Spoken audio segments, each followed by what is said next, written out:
I'm going to tell you guys the story of how I adopted my dog Harvey and how I knew he was the one. Okay, I moved the camera for a little bit of better light. So, how I adopted my dog Harvey. First of all, I've had Harvey for 4 years. He's a little dachshund mix. First of all, let me show you him. Harvey, come. Come here. Come here. So this is my baby boy Harvey. I birthed him. I love you too. I birthed him myself. He is a part dachshund mix. I'm not really sure. Like he's got a long body, and I think he's maybe like part Jack Russell or part what's the other thing, like Beagle. He gets a lot. He's got a long body though. Look how long it is. It's as long as my torso. So this is Harvey. Everybody meet Harvey. Harvey, say hi. He hates being on camera. I love you. Okay, let's get to the story. Alright, so I wanted a dog for a long time, but people, kept telling me, don't get a dog. You're so young. You have so much to do. It'll just hold you back. You have so much responsibility with a dog. I am so glad I didn't listen to them.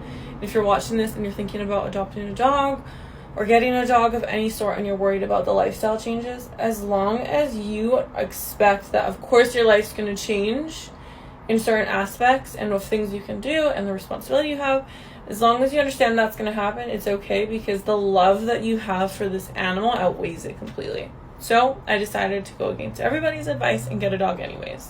So I knew from the get-go that I wanted to adopt a dog just because my first ever job, I worked at a veterinarian's hospital, and I saw a lot of animals come in that were either surrendered to the hospital or put down, which majority of the time we did not let these people put their animals down. A lot of times people come in and say, the new place I'm moving to won't allow us to take dogs, so we don't know what to do.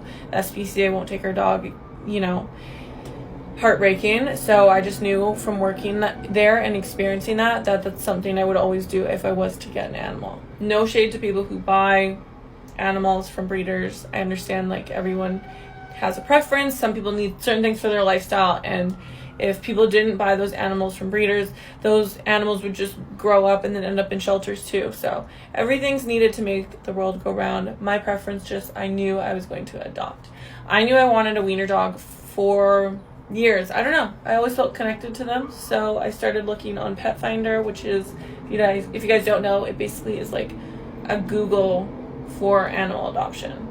At the time where I was living, my landlord, who was also my friend, agreed to let me get a dog, but the rules were kind of had to be under, 20 pounds or so, which honestly I didn't mind. I don't know if I've ever felt like I was going to end up with a large dog.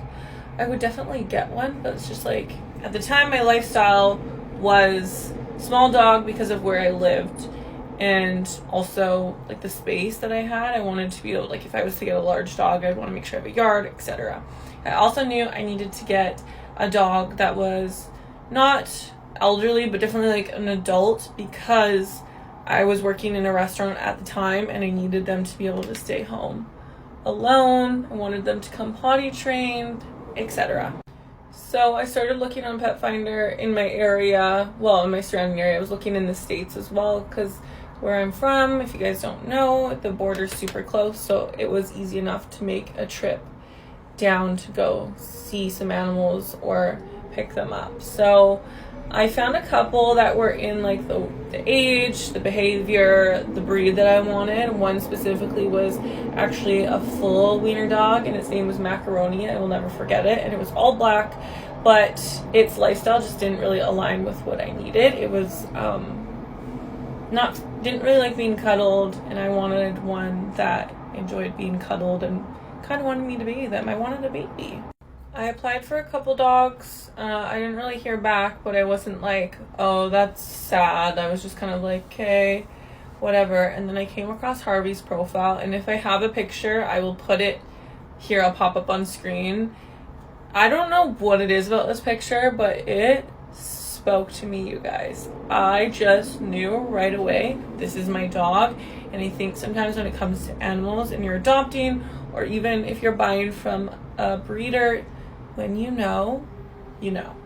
So I applied for Harvey and I didn't hear anything. It was crickets. I don't know why. I had this like confidence that this was going to be my dog, and it was crickets. I waited, I think, like a whole week. When you're applying for rescues, you're often asked to fill out an application form. I put in the work in this application form for Harvey. I thought, this is my dog, so I'm going to make sure I do it right. So I sent photos of my place, my basement suite at the time. I sent photos of my backyard. I mapped out the closest park to me, the closest dog park, the closest walking park. I did the whole 9 yards, and like I said, it was crickets. There was no response from them for a week, so I wrote them again. I ended up writing in 3 to 4 more times because it was just crickets. I wasn't getting a response from them. I just kept following up, just being like, I feel like Harvey's my dog. Like, I don't know what to say. Let me know if I can give you any more information. I just want to take care of this little guy so much. Still didn't hear anything back. I knew he was still available for adoption because his ad was still up. So finally I got my friend to write in a fake application form. They finally responded a few days later, and they said Harvey was really sick with kennel cough. They were monitoring him. He's fine and feeling better. If you want to come meet him this weekend, let us know. And I said, I can't this weekend. I have a wedding, because he was in Seattle. And they said, that's fine, but other people are interested in him. So if you can't come this weekend, then there's a chance that he might get adopted. And I was like, hold the phone. I will come this weekend. So I went to my wedding on that Friday, and I woke up the next morning on Saturday, super hungover from the wedding, and drove all the way to Seattle. As someone who's never owned a dog before, pulling up to the house in Seattle to meet my potential dog was so nerve-wracking. Is it gonna hate me? Are they gonna think I'm not worthy of being a parent? But then I got to the driveway, and Harvey just waddled down the driveway straight to me. Played with him in the backyard of the foster parents' place. He was living with a pit bull and another wiener dog at the time. Just got to know his personality a little bit. He really liked to play fetch but not bring it back. And they decided I was worthy, so he transferred the money, took Harvey home. He walked out of the foster people's houses, down the driveway, got in the car, didn't even look back. Didn't even look back at them. I think he knew that I was his mom, and I knew he was his dog. Took him home that day, and it was easy breezy getting across the border, crossing back into Canada, and he was just the best boy ever. Definitely lucked out, because I know that some rescues can be quite the challenge. He's super friendly with humans, kids.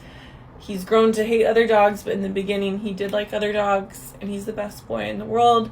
In the beginning, he never had an accident in the house for the first 5 months. He's just so cute. Honestly, to this day, one of the best decisions I ever made, and I don't regret it. And that's the story of how I got this little nugget right here. It was the best decision I ever made. If I listened to everyone who said don't get a dog, it'll change your life, I wouldn't have this light in my life. He is the best.